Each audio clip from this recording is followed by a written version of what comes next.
Sports hold a special meaning in our society. Whether it be watching a football game on Sundays with your family, scoring the winning basket in the game, or cheering in the stands for your favorite team, sports bring us together. None of that would be possible if there was not a sports marketing team behind the curtain. Half of the teams that exist today in the professional world would not be as popular without marketing and management teams behind them. Marketing teams build up sports teams and get awareness out to the public for the team to be acknowledged. The sports team, no matter how small, is benefited by the discourse community of a sports marketing group. Discourse communities include sports teams, clubs, sororities and fraternities, and even Hollywood. A discourse community includes a group of people who communicate with each other about certain topics of interest. John Swales proposes a set of criteria which allow us to identify if a group qualifies as a discourse community. Looking to see if marketing groups are discourse communities, the criteria proposed by John Swales must be addressed. For any group to be recognized as a discourse community, it must be made clear that there is a commonality among that group. For a discourse community, commonality is confirmed based on commonality of interest. Sports marketing allows a group to mainly be focused on one thing, which is advertisement. Topics of interest for sports marketers include new, innovative ways to advertise a team and expand or reach out to new audiences.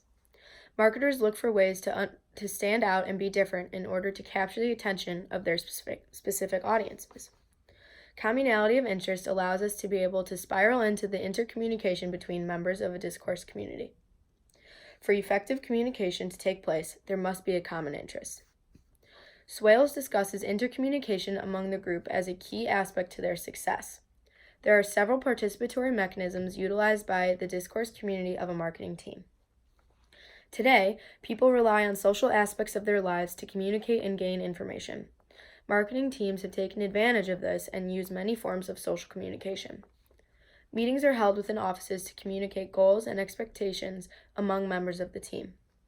Magazines, a common example being Sports Illustrated, share different marketing tactics which inspire other marketing teams to tackle new ideas.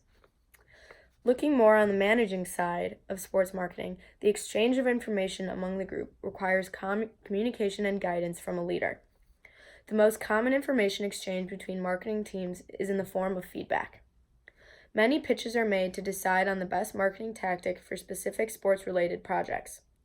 As I mentioned, meetings are frequently held for communication and sharing of ideas and expertise.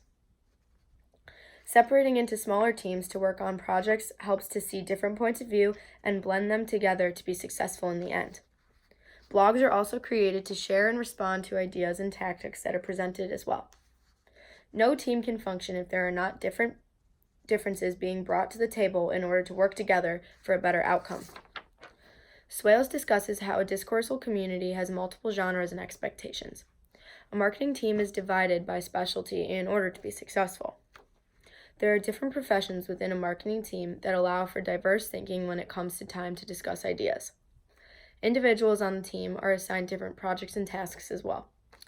There are people specifically in charge of thinking outside the box to promote specific sporting teams, events, or even products and services.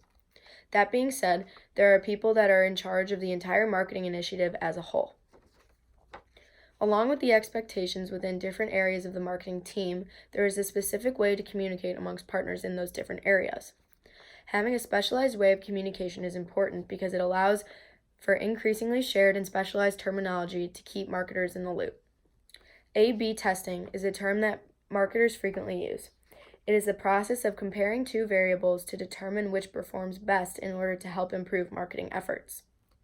The term B2C, which stands for business to consumer, is used to describe companies that sell directly to the customer. For example, Amazon or Nike, anything you can buy directly from the company.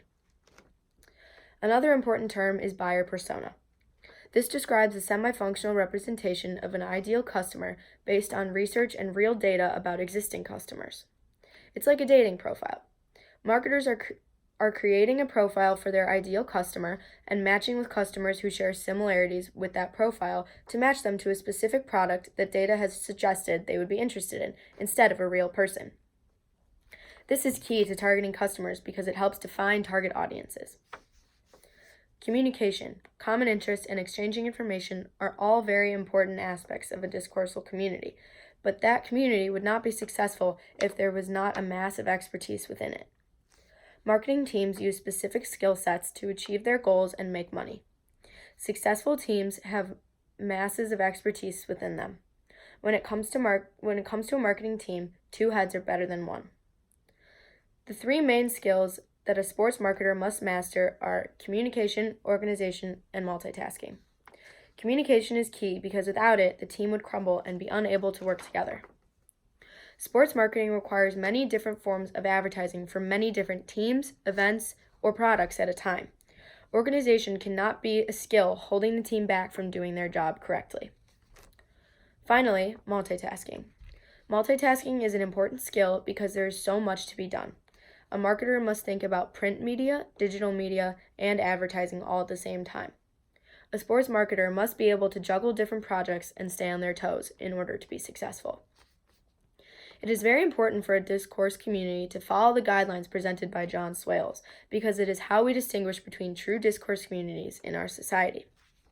In terms of the many sports marketing topics that have been discussed, Swales' discourse community criteria have been met, therefore making the profession of sports marketing a discourse community.